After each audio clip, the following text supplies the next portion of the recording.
Hello student, मैं आपके अपने YouTube channel home science junction पर आपका स्वागत करती हूँ। मैं आपको कराऊंगी बिहार पीजीटी होम साइंस के लिए कुछ इंपॉर्टेंट एमसीक्यू क्वेश्चन जो कि आपके बिहार एसटेट वाले एग्जाम के लिए भी काफी हेल्पफुल रहेंगे। तो हम आज का सेशन स्टार्ट करते हैं। आप लोग क्लास को लाइक कर दीजिएगा। फर्स्ट क्वेश्चन है हमारा। क्वेश्चन में पूछा हुआ आप लोगों से कि प्रांग के अनुसार सबसे गर्म रंग कौन से हैं, आपको ये बताना है। तो इसमें ऑप्शन दिए हुए हैं। ऑप्शन ए है लाल नारंगी, सेकंड ऑप्शन है हरा पीला, थर्ड ऑप्शन है हमारा नीला पीला एंड लास्ट ऑप्शन हमारा बैगनी और नारंगी। तो इसमें राइट आंसर क्या हो जाएगा? राइट आंसर हो जाएगा हमारा लाल और नारंगी। क्या है? प्रांग के अनुसार सबसे गर्म रंग कौन से होते हैं? सबसे गर्म रंग होते हैं लाल कलर यानी कि रेड कलर एंड हमारा ऑरेंज कलर। ये हमारे किस में आते हैं? गर्म रंग के अंतर्गत आते हैं। और गर्म रंग को देखने में ना क्या होता है? उत्तेजना होती है। क्या होती है? हमारे शरीर में देखो इसको उत्तेजना होती है और गुस्सा आता है गर्म रंग को देख के। ठीक है, क्लियर है आपको ये? और इसी तरह अगर हम ठंडे रंग की बात करें तो ठंडे रंग को देखने से हमारे अंदर शांति का भाव प्रतीत होता है। कैसा भाव प्रतीत होता है? शांति का भाव हमको लगता है। जैसे आप लोगों ने देखा होगा, सबको हरियाली बहुत ज्यादा पसंद है। लोग कहाँ घूमने जाते हैं? शिमला मनाली। वहां पे क्या है? पेड़ पौधे ही है ज्यादातर। तो क्या है? वहां पे हरियाली है ना, तो वहां पे लोगों को क्या होती है? शांति मिलती है। और वहीं गर्म रंग देखने पे क्या होता है? गुस्सा आता है और उत्तेजना होती है। क्लियर है आपको ये क्वेश्चन का आंसर? नेक्स्ट क्वेश्चन है हमारा। क्वेश्चन में पूछा हुआ आप लोगों से कि एंटीबॉडीज, क्या एंटीबॉडीज सुरक्षा प्रदान करते हैं? आपको ये बताना है कि एंटीबॉडीज जो होते हैं ना, वो किससे सुरक्षा प्रदान करते हैं। तो इसमें ऑप्शन दिया हुआ है। ऑप्शन ए है हमारा प्यास से, सेकंड ऑप्शन है हमारा संक्रमण से एंड थर्ड ऑप्शन दिया हुआ है हमारा प्यास और संक्रमण दोनों से एंड लास्ट ऑप्शन है हमारा इनमें से कोई नहीं। तो इसमें राइट आंसर क्या हो जाएगा? इसमें राइट आंसर हो जाएगा हमारा ऑप्शन बी यानी कि संक्रमण से। तो जो एंटीबॉडीज होते हैं ना, वो संक्रमण से क्या करते हैं? सुरक्षा प्रदान करते हैं। एंटीबॉडी शरीर को रोगाणुओं के संक्रमण से सुरक्षा प्रदान करते हैं। क्या करते हैं? रोगाणुओं के संक्रमण से सुरक्षा प्रदान करते हैं। क्लियर है आपको इस क्वेश्चन का आंसर? नेक्स्ट क्वेश्चन है हमारा। क्वेश्चन में पूछा हुआ है कि वायु में कार्बन मोनोऑक्साइड के असंतुलन से क्या होता है, आपको ये बताना है। तो इसमें ऑप्शन दिए हुए हैं।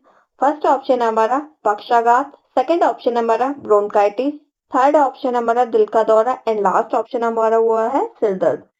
तो वायु में अगर कार्बन मोनोऑक्साइड का असंतुलन हो जाएगा तो इससे ब्रोंकाइटिस नामक रोग हो जाएगा। कौन सा? ब्रोंकाइटिस नामक रोग हो जाएगा। और जो ब्रोंकाइटिस होता है ना, एक श्वास संबंधी रोग। कैसा होता है? एक श्वास संबंधी रोग होता है। ये क्या होता है? श्वास संबंधी रोग।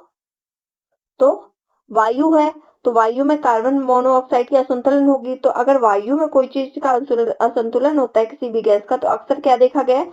अक्सर श्वास संबंधित बीमारी होती है। तो क्या है ब्रोंकाइटिस? ब्रोंकाइटिस एक श्वास संबंधी रोग है। नेक्स्ट क्वेश्चन है हमारा आज का। अगर आपको क्वेश्चन अच्छे लग रहे हैं तो आपको क्लास को लाइक और शेयर जरूर कर दीजिए। इस क्वेश्चन में हमसे पूछा गया है कि चावल के पानी की तरह, क्या है? चावल के पानी की तरह सफेद दस्त किस बीमारी का लक्षण है? ऑप्शन दिया हुआ है। फर्स्ट ऑप्शन है हमारा अमीबा पेचिस, सेकंड ऑप्शन है हमारा हैजा, थर्ड ऑप्शन है हमारा दंडाणु पेचिस एंड लास्ट ऑप्शन है हमारा इनमें से सभी। तो इसमें राइट आंसर हो जाएगा हमारा ऑप्शन बी यानी कि हैजा। तो जो चावल की तरह हम पतले दस्त मार जैसे होते हैं ना, लूज मोशन होते हैं, वो किस किस बीमारी का लक्षण है? वो हैजा का बीमारी का लक्षण है। और हैजा को हम कॉलरा भी कहते हैं। किस नाम से जानते हैं इसको? कॉलरा के नाम से भी जानते हैं। तो कई बार एग्जाम में हैजा ना देकर कॉलरा भी पूछ सकता है। ठीक है। और हैजा किससे फैलता है? हैजा फैलता है दूषित जल तथा दूषित भोज्य पदार्थों से फैलता है। और ये विब्रियो कॉलरा नामक जीवाणु से होता है। किससे होता है ये? विब्रियो नामक जीवाणु से। विब्रियो कॉलरा नामक जीवाणु से। ठीक है, तो आपको हैजा के जीवाणु का नाम भी याद रखना है क्योंकि एग्जाम में कई बार ये भी पूछ लेता है। ठीक है, तो किस जीवाणु से फैलता है? विब्रियो कॉलरा नामक जीवाणु से फैलता है। और इस रोग के लक्षण क्या है? पानी की तरह सफेद दस्त होना यानी कि लूज मोशन होना। और इससे क्या होगा? अगर ज्यादा लूज मोशन होते हैं तो बॉडी में डिहाइड्रेशन हो जाता है। और डिहाइड्रेशन का मतलब होता है कि बॉडी में पानी की कमी होना। क्या? पानी की कमी होना ही डिहाइड्रेशन कहलाता है। नेक्स्ट क्वेश्चन है हमारा। क्वेश्चन में पूछा हुआ है कि बालिका की वृद्धि और विकास डैश से विपरीत रूप से प्रभावित नहीं होती है। ठीक है, आपको ये बताना है। ऑप्शन दिया हुआ है, फर्स्ट ऑप्शन है कुपोषण, सेकंड ऑप्शन है छोटी उम्र में मां बनना, थर्ड ऑप्शन है जाति एंड लास्ट ऑप्शन है हमारा स्वास्थ्य संबंधी देखभाल। तो बालिका की जो वृद्धि और विकास होगी ना, वह कुपोषण की स्थिति में भी क्या होगी, प्रभावित होगी। और इसमें पूछा है प्रभावित नहीं होता है, तो हमें नहीं वाले पे ज्यादा ध्यान देना है। ऐसा नहीं करना है कि क्वेश्चन पढ़ने में आप लोगों ने नहीं पर ध्यान नहीं दिया, तो इस पे क्या होगा, हमारा आंसर गलत हो जाएगा। तो कुपोषण होगा अगर बालिका को, तो उस पर बालिका की वृद्धि और विकास पे असर पड़ेगा। अगर बालिका छोटी उम्र में ही मां बन जाएगी तब भी उसके वृद्धि और विकास के प्रभाव पड़ेगा। और स्वास्थ्य संबंधी देखभाल की अगर कमी होगी तब भी क्या होगा, वृद्धि और विकास में प्रभावित करेगा वृद्धि और विकास। अब बल्कि बालिका की जाति से कोई मतलब नहीं होता, बालिका चाहे जिस जाति की हो, उससे जाति धर्म समुदाय इस चीज से संबंधित नहीं होती क्या, वृद्धि और विकास। तो ऑप्शन सी हमारा राइट आंसर हो जाएगा, यानी कि जाति।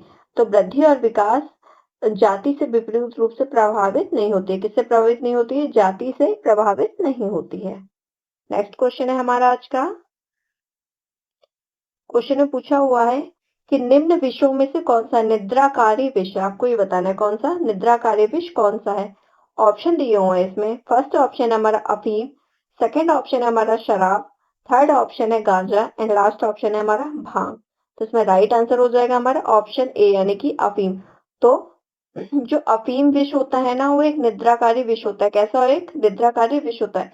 इसका सेवन करने के बाद क्या होता है, इसका सेवन करने के बाद नींद आने लगती है।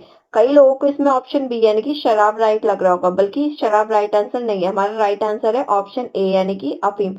और अफीम जो होती है ना, अफीम में 12% कितना, 12% मार्फिन की मात्रा पाई जाती है। किसकी मात्रा पाई जाती है, 12% मार्फिन की मात्रा पाई जाती है। कितनी, 12%। और अफीम जो है एक निद्राकारी विष होता है, ठीक है। एक पाउडर की फॉर्म में होता है अफीम, जिसको क्या करते हैं लोग, सूंघते हैं, ठीक है। नेक्स्ट क्वेश्चन है हमारा। क्वेश्चन में पूछा हुआ है कि शिक्षा की विधि है, आपको ये बताना है कि स्वास्थ्य शिक्षा की विधियां कौन कौन सी हैं। ऑप्शन दिए हुए हैं, फर्स्ट ऑप्शन है हमारा व्यक्तिगत संपर्क, सेकंड ऑप्शन है हमारा समूह संपर्क, थर्ड ऑप्शन है हमारा जनसंपर्क एंड लास्ट ऑप्शन है हमारा उपरोक्त सभी।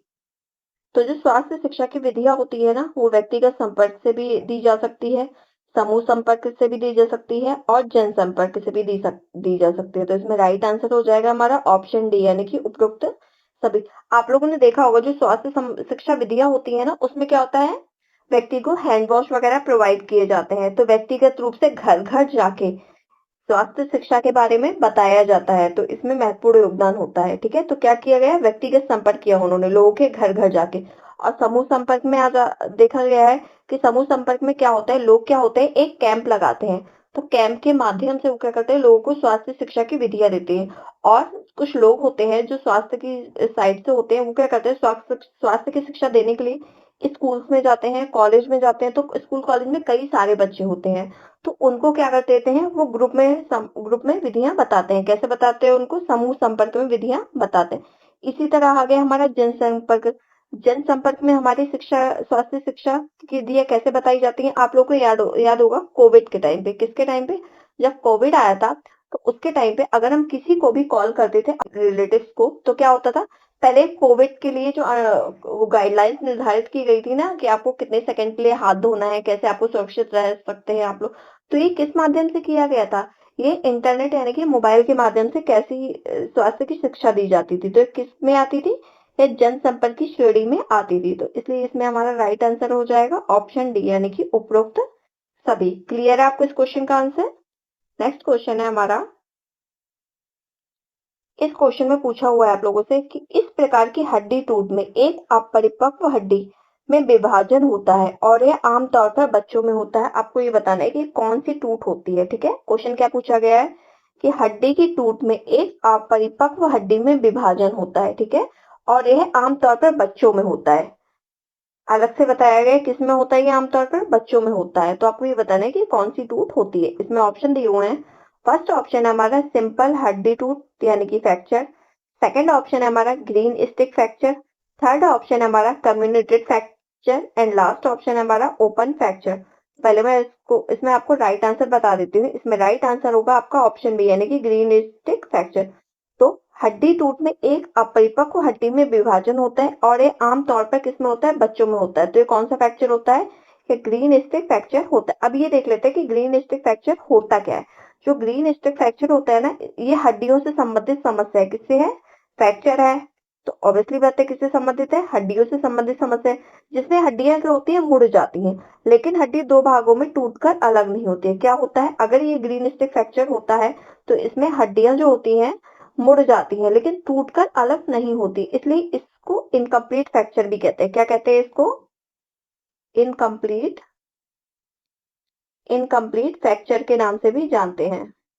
ठीक है, इनकम्प्लीट फ्रैक्चर के नाम से भी इसे जाना जाता है और इसे पार्शियल फ्रैक्चर के नाम से भी जानते हैं। किससे? पार्शियल फ्रैक्चर के नाम से भी जानते हैं।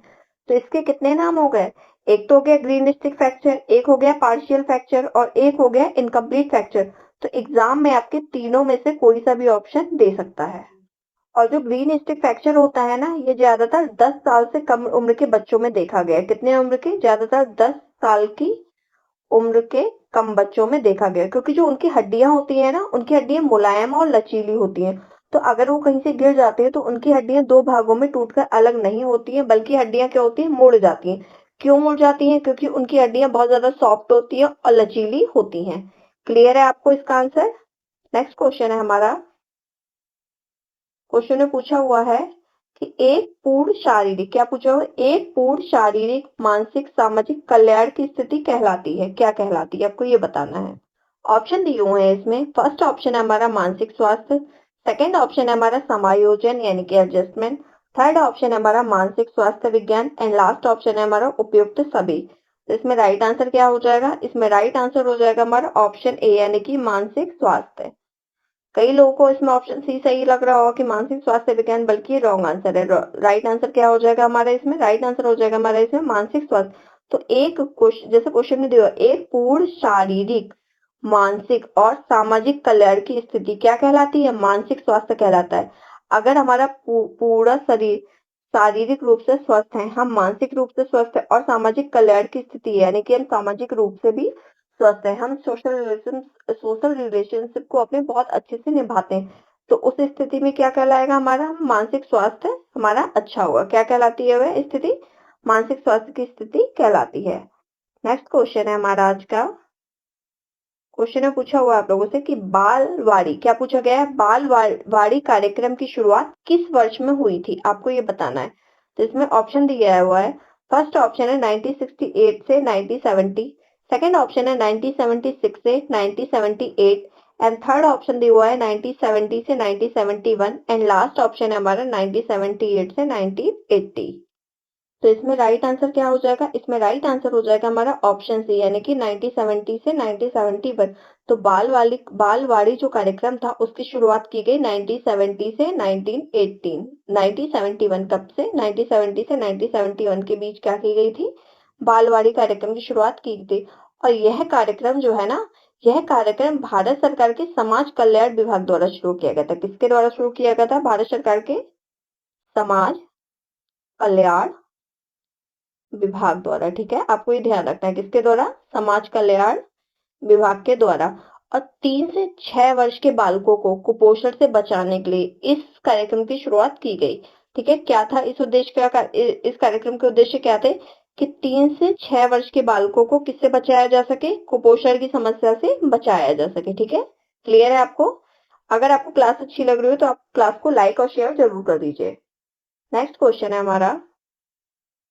क्वेश्चन में पूछा हुआ है जीवन के लिए आवश्यक गैस है, तो आपको ये बताना है जीवन के लिए आवश्यक गैस है। ये बहुत ही ज्यादा कॉमन क्वेश्चन है, लेकिन एग्जाम में कई बार रिपीट होता है। ऑप्शन दिए हुए हैं। फर्स्ट ऑप्शन है ऑक्सीजन, सेकंड ऑप्शन है नाइट्रोजन, थर्ड ऑप्शन है carbon dioxide and last option है हमारा हाइड्रोजन। तो इसमें राइट आंसर क्या हो जाएगा? इसका आंसर तो सबको पता होगा वैसे। इसका आंसर है ऑप्शन ए यानी कि ऑक्सीजन। तो जीवन के लिए आवश्यक गैस कौन सी होती है? ऑक्सीजन होती है। इंसान क्या करता है, मनुष्य क्या करता है, हम ऑक्सीजन गैस को लेते हैं और कार्बन डाइऑक्साइड को छोड़ते हैं। तो हम कौन सी गैस को इनहेल करते हैं? ऑक्सीजन को इनहेल करते हैं और कार्बन डाइऑक्साइड गैस को छोड़ते हैं। तो आवश्यक गैस कौन सी हमारे लिए? ऑक्सीजन गैस है। इसको जीवन दायिनी गैस भी बोलते हैं। क्या बोलते हैं इसको? जीवन दायिनी गैस। जीवनदायिनी गैस।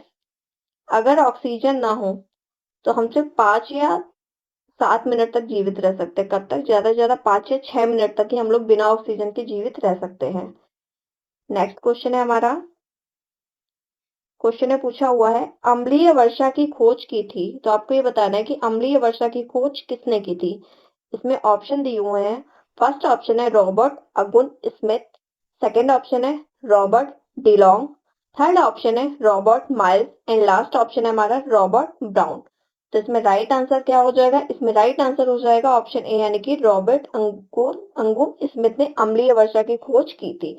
अम्लीय वर्षा को हम क्या बोलते हैं? Acid rain. क्या बोलते हैं हम अम्लीय वर्षा को? Acid rain. ठीक है। और अम्लीय वर्षा की खोज जो थी रॉबर्ट अंगुन स्मिथ ने 1852 में की थी। कब की थी? सन 1852 यानी कि 1852 में की थी। अम्लीय वर्षा में सल्फ्यूरिक अम्ल, कौन सा अम्ल? सल्फ्यूरिक अम्ल यानी कि H2SO4 और नाइट्रोजन के ऑक्साइड नाइट्रिक अम्ल यानी कि HNO3 मिले रहते हैं। क्या मिले रहते हैं अम्लीय वर्षा में? H2SO4 और HNO3 मिले रहते हैं। अम्ल वर्षा का तात्पर्य जो है उस वर्षा से होता है जिसमें कोहरा और हिम से, किससे होता है? कोहरा और हिम से, जिससे कार्बन डाइऑक्साइड के अतिरिक्त क्या? जिससे कार्बन डाइऑक्साइड के अतिरिक्त सल्फर डाइऑक्साइड और नाइट्रोजन के ऑक्साइड घुले रहते हैं। क्या घुला रहता है इसमें?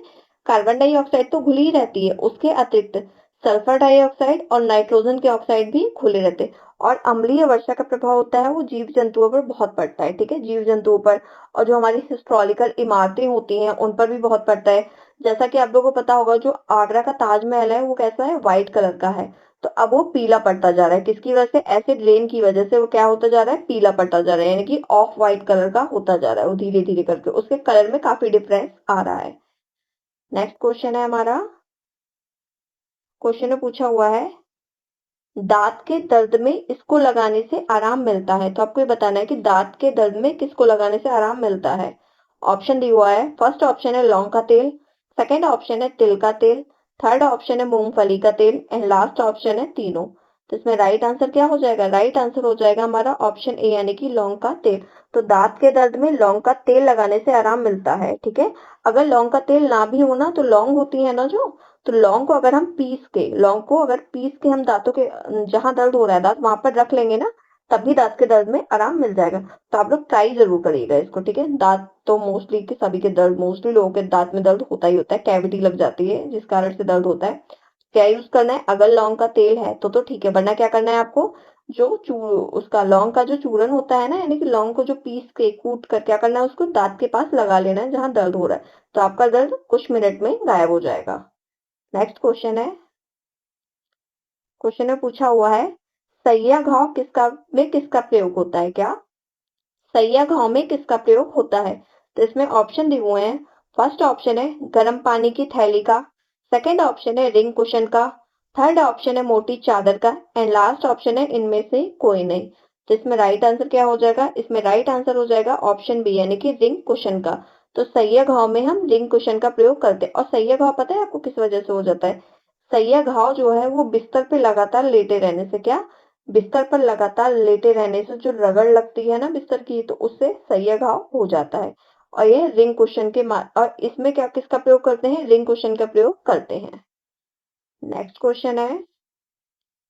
नेक्स्ट क्वेश्चन में पूछा हुआ है आप लोगों से कि विशिष्ट पदार्थ के प्रति ऊतकों की प्रतिक्रिया क्या कहलाती है। आप लोगों को क्या बताना है? विशिष्ट पदार्थ के प्रति जो ऊतकों की प्रतिक्रिया होती है ना, वह क्या कहलाती है। ऑप्शन दिए हुए हैं। फर्स्ट ऑप्शन है एक्जिमा, सेकंड ऑप्शन है फिट्स, थर्ड ऑप्शन है एलर्जी एंड लास्ट ऑप्शन है टिटनेस। तो क्या होगा इसमें? इसमें ऑप्शन सी हमारा राइट आंसर हो जाएगा, क्योंकि क्वेश्चन में पूछा गया ऊतकों के प्रति प्रतिक्रिया। क्या पूछा है? ऊतकों की प्रतिक्रिया, तो क्या होगा? एलर्जी आ जाएगा।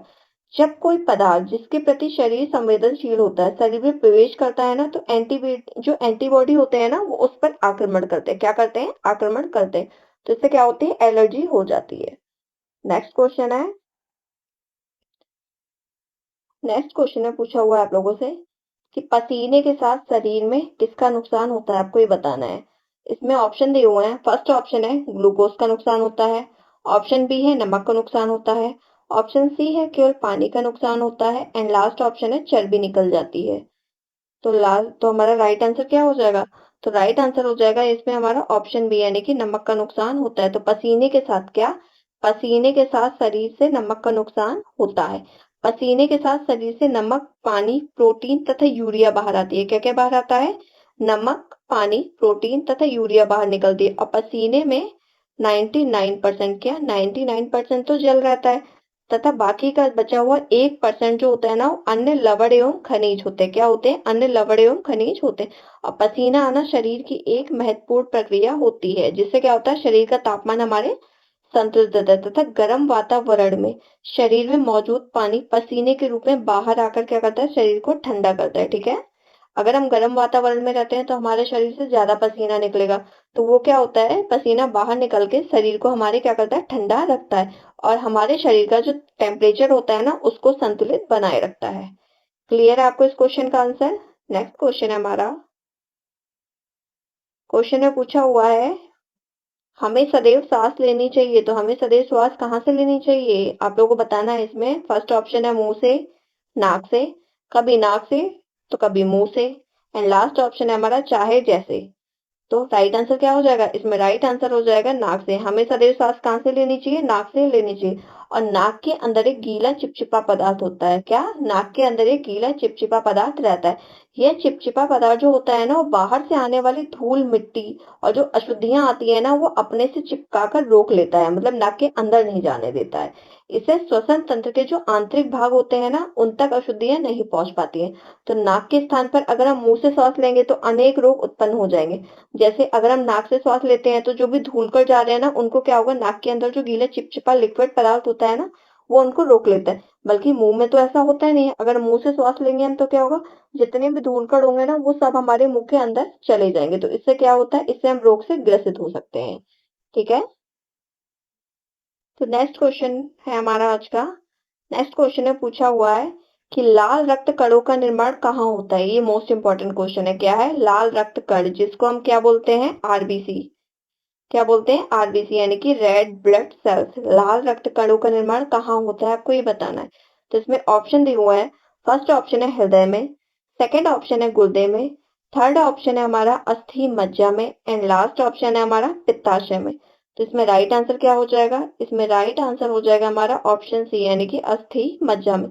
तो आरबीसी का निर्माण कहाँ होता है? आरबीसी का निर्माण होता है अस्थि मज्जा में। ठीक है। और एक स्वस्थ मनुष्य के शरीर में आरबीसी लगभग कितनी होती है? 45 से लेकर 50 लाख तक। कितनी? 45 से लेकर 50 लाख तक क्या होती हैं? आरबीसी होती हैं। ठीक है। क्लियर है आपको ये? नेक्स्ट क्वेश्चन है। क्वेश्चन में पूछा हुआ है कि चम्मच की आकृति के नाखून जैसे लक्षण वाली बीमारी को क्या कहते हैं? आपको ये बताना है। क्या बताना है? कि जिस बीमारी में चम्मच की आकृति के नाखून हो जाते हैं। कैसे? चम्मच की आकृति के नाखून हो जाते हैं। तो ऐसे लक्षण वाली बीमारी को क्या कहते हैं? ऑप्शन दिए हुए हैं। फर्स्ट ऑप्शन है हमारा क्वाशियोरकर, सेकंड ऑप्शन है हमारा रक्ताल्पता, थर्ड ऑप्शन है हमारा मरासमस, एंड लास्ट ऑप्शन है हमारा उपयुक्त सभी। तो इसमें जो क्वाशियोरकर रोग होता है ना, क्वाशियोरकर रोग होता है हमारा प्रोटीन की कमी से। किसकी होता है? प्रोटीन की कमी से। इसमें शरीर में क्या होता है? जलीय सूजन हो जाती है, यानी कि एडिमा हो जाता है। और जो थर्ड ऑप्शन है हमारा मरासमस, तो मरासमस होता है हमारा एनर्जी की कमी से। किससे? एनर्जी और कैलोरी, ऊर्जा की कमी से। कौन सा रोग होता है? मरासमस।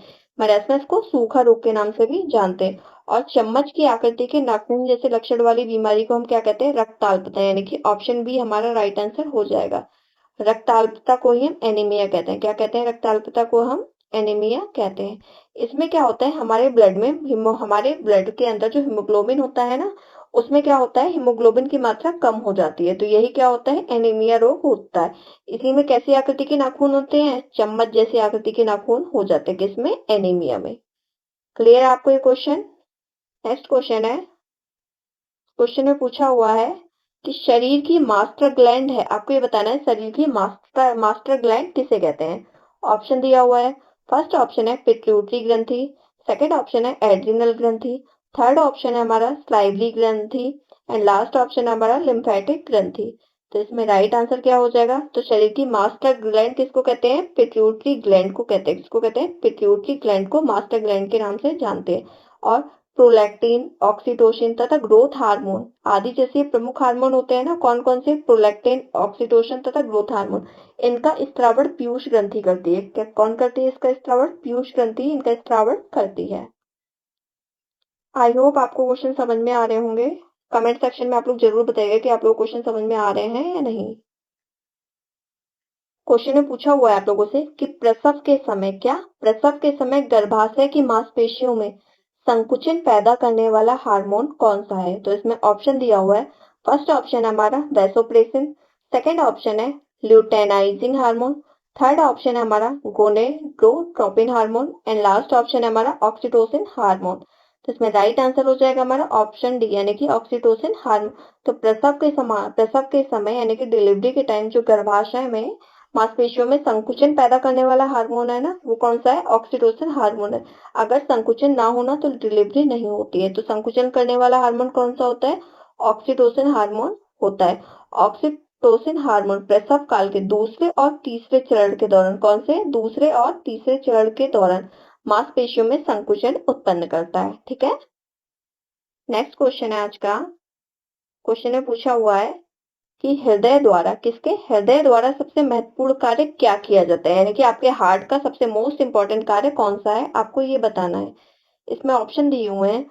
फर्स्ट ऑप्शन है नियमित रूप से धड़कना, सेकंड ऑप्शन है श्वसन में सहायता करना एंड थर्ड ऑप्शन है शुद्ध रक्त को शरीर के सभी भागों में पहुंचाना तथा अशुद्ध रक्त को फेफड़ों में पहुंचाना एंड लास्ट ऑप्शन है पोषक तत्वों को संचित करना।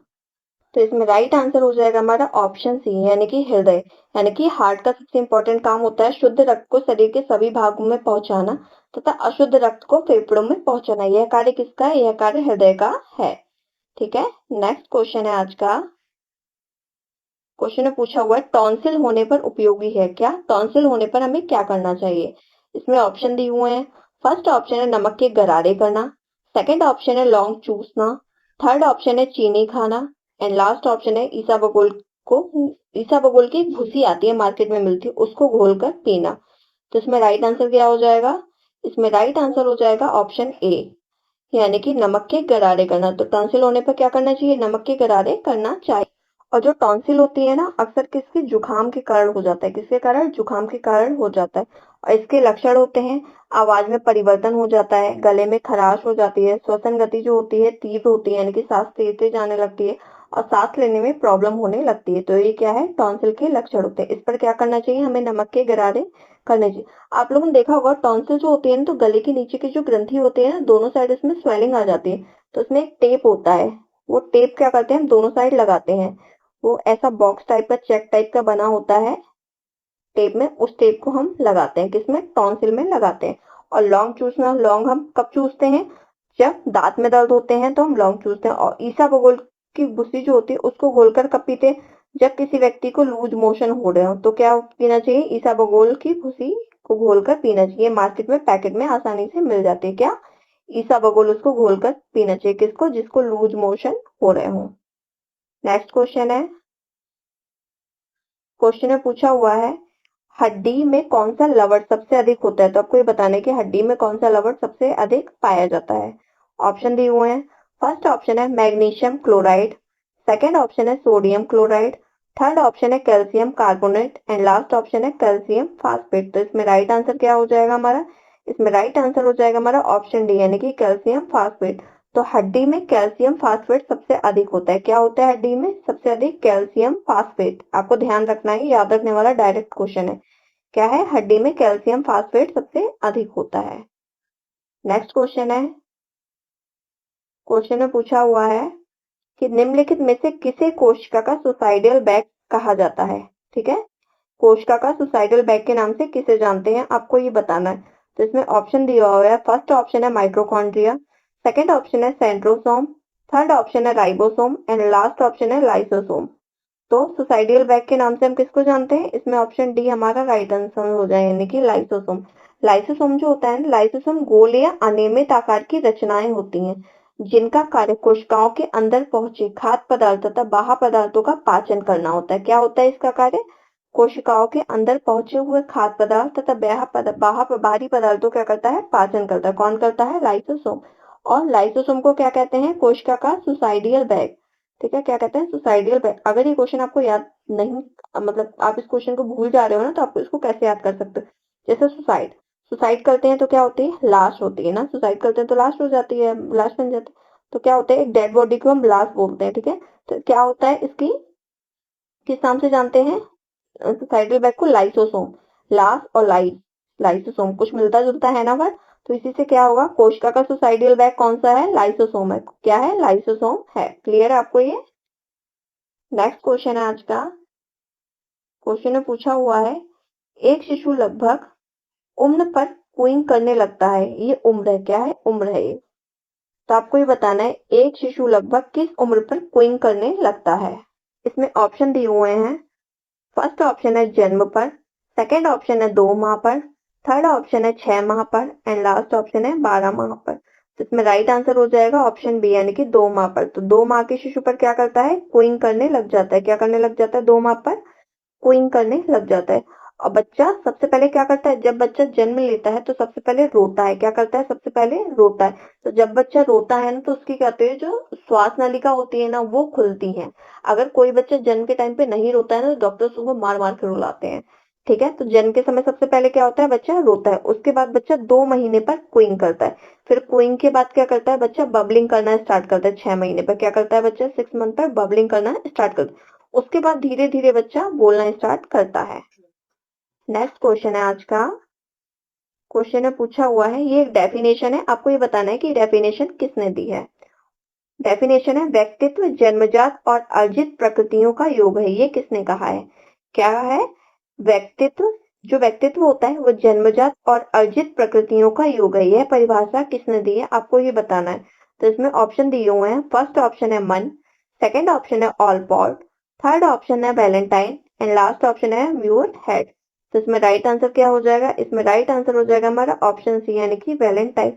तो वैलेंटाइन ने ही बताया कि व्यक्तित्व जन्मजात और अर्जित प्रकृतियों का योग है। क्या है, इसके की पॉइंट है, वैलेंटाइन ने क्या बताया कि जन्मजात और अर्जित प्रकृतियों का योग है। क्या योग है, व्यक्तित्व। क्या है, व्यक्तित्व जन्मजात और अर्जित प्रकृतियों का योग है। ये किसने बताया, यह वैलेंटाइन ने बताया। आज का नेक्स्ट क्वेश्चन है हमारा। अगर आपको क्लास अच्छी लग रही है तो आप क्लास को लाइक जरूर कर दीजिए और शेयर जरूर कर दीजिए, और कमेंट सेक्शन में जरूर बताइएगा कि आपको क्लास कैसी लगी। क्वेश्चन में पूछा गया है, ईर्ष्या एक, क्या, ईर्ष्या यानी कि जेलसी एक डैश भावना है। ऑप्शन दिए हुए हैं। फर्स्ट ऑप्शन है जन्मजात, सेकंड ऑप्शन है अतिरिक्त, थर्ड ऑप्शन है सकारात्मक एंड लास्ट ऑप्शन है नकारात्मक। तो जो ईर्ष्या होती है ना, यानी कि जेलसी, तो एक नकारात्मक भावना होती है। कैसे वो भावना होती है, वह एक नकारात्मक भावना होती है। ठीक है, क्लियर है आपको इस क्वेश्चन का आंसर। आज का नेक्स्ट क्वेश्चन है। क्वेश्चन में पूछा हुआ है कि एक शिशु सहारा लेकर बैठना आरंभ करता है किस आयु में। तो आपको ये बताना है कि एक शिशु सहारा लेकर बैठना कब शुरू करता है। तो इसमें ऑप्शन दिए हुए हैं। फर्स्ट ऑप्शन है 3 माह, सेकंड ऑप्शन है 3 से 5 माह, थर्ड ऑप्शन है 4 से 5 माह एंड लास्ट ऑप्शन है हमारा 6 से 7 माह। तो जो शिशु होता है ना, वो सहारा लेकर बैठना 6 से 7 महीने में शुरू कर देता है। कब, 6 से 7 महीने में शुरू कर देता है। तो ऑप्शन डी हमारा राइट आंसर हो जाएगा। कब शिशु बैठना शुरू कर देता है, 6 से 7 महीने में सहारा लेकर बैठना शुरू कर देता है। आज का लास्ट क्वेश्चन है हमारा। क्वेश्चन में पूछा हुआ है कि फेफड़ों को जीवन, क्या पूछा गया है, फेफड़ों की जीवन वायु धारिता को, क्या, फेफड़ों की जीवन वायु धारिता को किससे नापा जाता है, आपको ये बताना है। तो इसमें ऑप्शन दिए हुए हैं। फर्स्ट ऑप्शन है स्फेग्नोमीटर, सेकेंड ऑप्शन है बैरोमीटर, थर्ड ऑप्शन है थर्मोमीटर एंड लास्ट ऑप्शन है हमारा स्पाइरोमीटर। तो इसमें राइट आंसर क्या हो जाएगा, इसमें राइट आंसर हो जाएगा हमारा ऑप्शन डी, यानी कि स्पाइरोमीटर। तो जो फेफड़ों की जीवन वायु धारिता होती है ना, उसको हम स्पाइरोमीटर से नापते हैं। किससे नापते हैं, आपको याद रखना है, इंपॉर्टेंट क्वेश्चन है। किससे, फेफड़ों की जीवन वायु धारिता को स्पाइरोमीटर से नापते हैं। किससे, स्पाइरोमीटर से नापा जाता है। तो आज की क्लास को, आज के हम अपनी क्लास को यही एंड करते हैं। आप लोग कमेंट सेक्शन में जरूर बताइएगा कि आपको आज के क्वेश्चंस कैसे लगे, क्लास कैसी लगी। अगर आपको क्लास और क्वेश्चन दोनों अच्छे लगे हो तो क्लास को लाइक कर दीजिए, शेयर कर दीजिए और चैनल को सब्सक्राइब जरूर कर दीजिएगा। Thank you.